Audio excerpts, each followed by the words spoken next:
Hola amigos, Stuart here with another Spanish learning video, and today we're going to be looking at some essential Spanish phrases that will help you navigate Spain like a local. And not only that, I'll also give you some real life examples so you know exactly how and when to use them. So let's get started.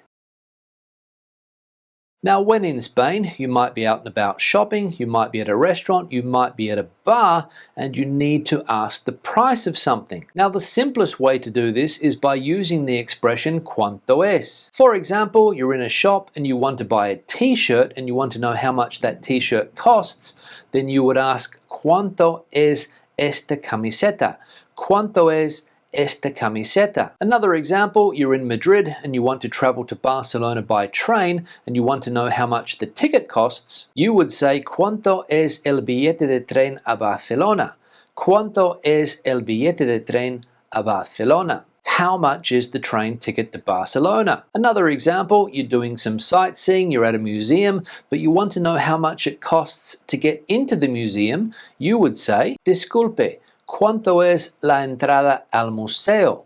¿Cuánto es la entrada al museo? How much is the museum ticket? You could also substitute the expression ¿cuánto es? With ¿cuánto vale? For example, ¿cuánto vale esta camiseta?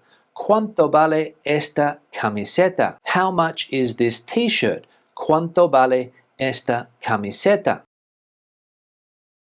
Now, the expression ¿Dónde está? Is the easiest way to ask for directions in Spain, and it means where is. ¿Dónde está? For example, ¿Dónde está la estación de metro más cercana?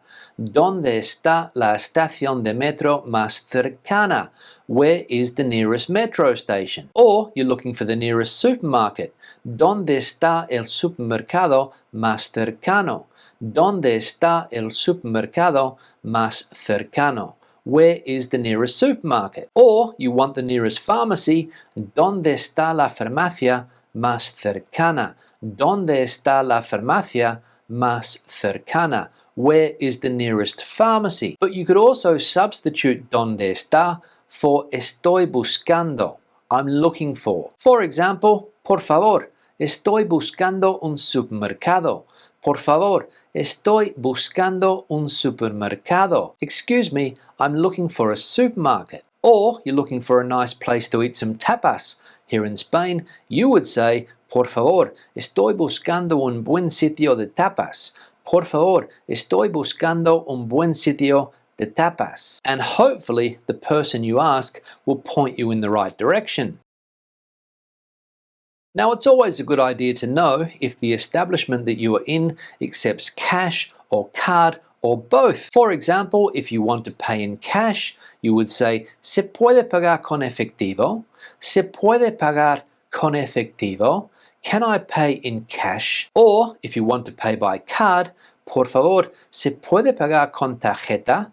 Por favor, ¿se puede pagar con tarjeta? Excuse me, can I pay by credit card? Or if you want to know if you can pay with either one or the other, you would say, ¿Se puede pagar con efectivo o solo tarjeta? ¿Se puede pagar con efectivo o solo tarjeta?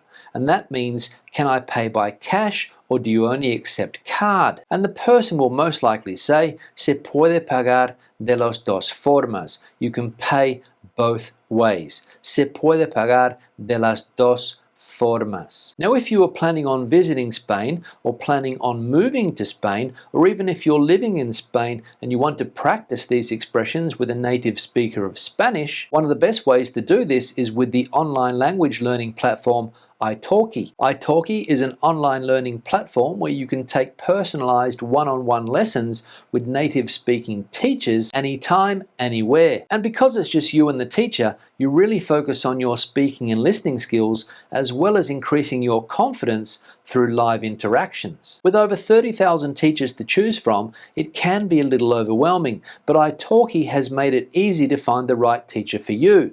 You can search by lesson, category, or even where the teacher is from. The best thing about italki is that you pay for lessons individually. That means that there are no subscriptions, no commitments, and lessons are priced from just $5. You also get 3 trial lessons which are refundable if you are not satisfied with the lesson. Now I want to show you a recent lesson that I took with Erica. I wanted Erica to teach me about some of the social issues that people are facing every day in Spanish-speaking countries. Barcelona cada vez es menos asequible. Vale. ¿Cuál de las dos opciones? Creo la primera por he oído precios. Exacto. Creo que. So start your language learning journey today by clicking the link in the description box below. And don't forget to use the promo code SpainSpeaks to get your $5 credit when you sign up for your first class. This code is good for the first 50 users who sign up and spend $10 on italki credits. So what are you waiting for? Click the link below and start learning a language with italki. Now back to the video. Now it's important to know the best way to order a drink and something to eat here in Spain. For example, if you wanted to order a draft beer or a tap beer and something to eat, you would say, una caña y un pincho de tortilla, por favor.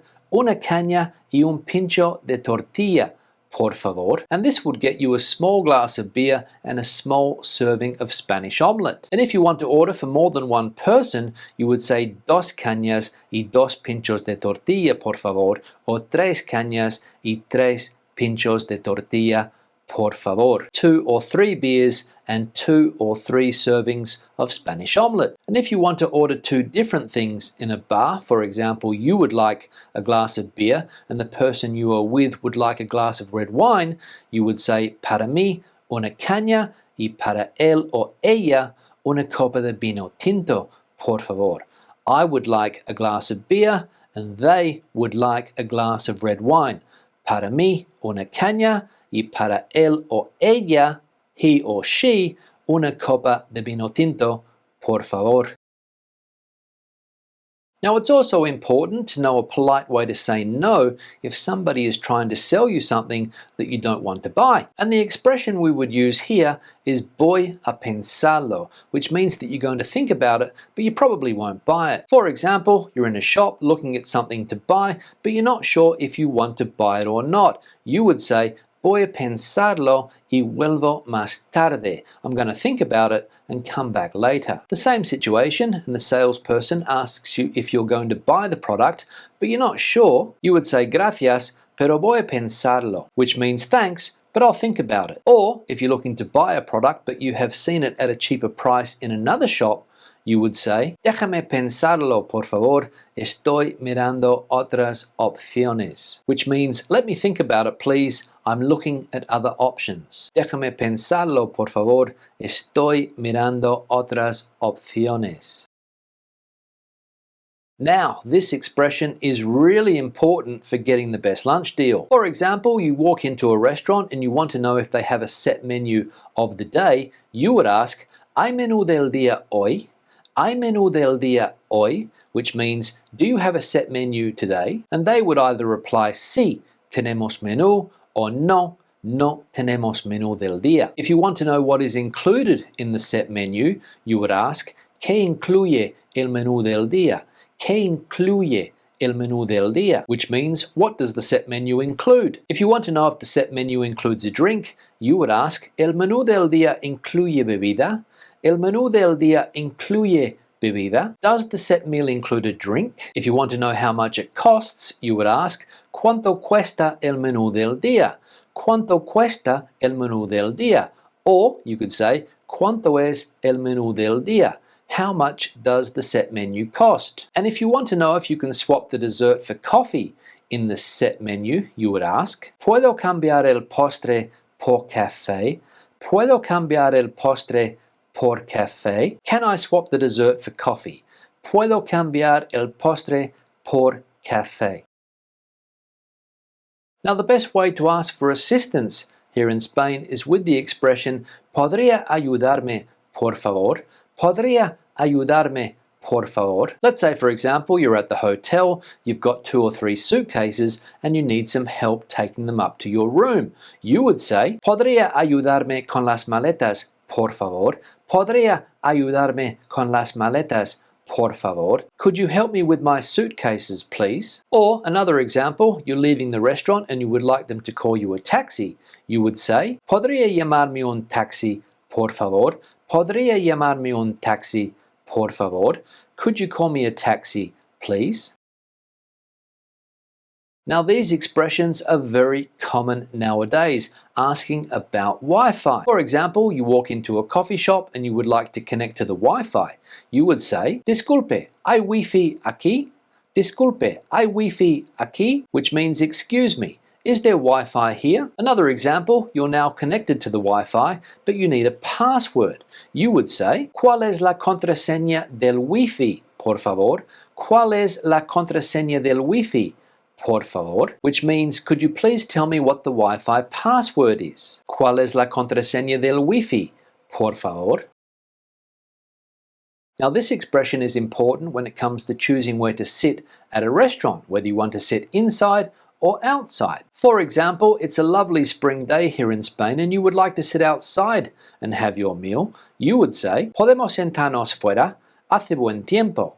Podemos sentarnos fuera, hace buen tiempo. And this means, can we sit outside because the weather is nice? Or the opposite, it's cold and wet outside and you would prefer to sit inside. You would say, Podemos sentarnos dentro, hace frío fuera. Podemos sentarnos dentro, hace frío fuera, which means, can we sit inside because it's too cold outside? Another example, you would like to sit outside, but you would like a table in the shade. You would say, ¿Tienen alguna mesa con sombra? ¿Tienen alguna mesa con sombra?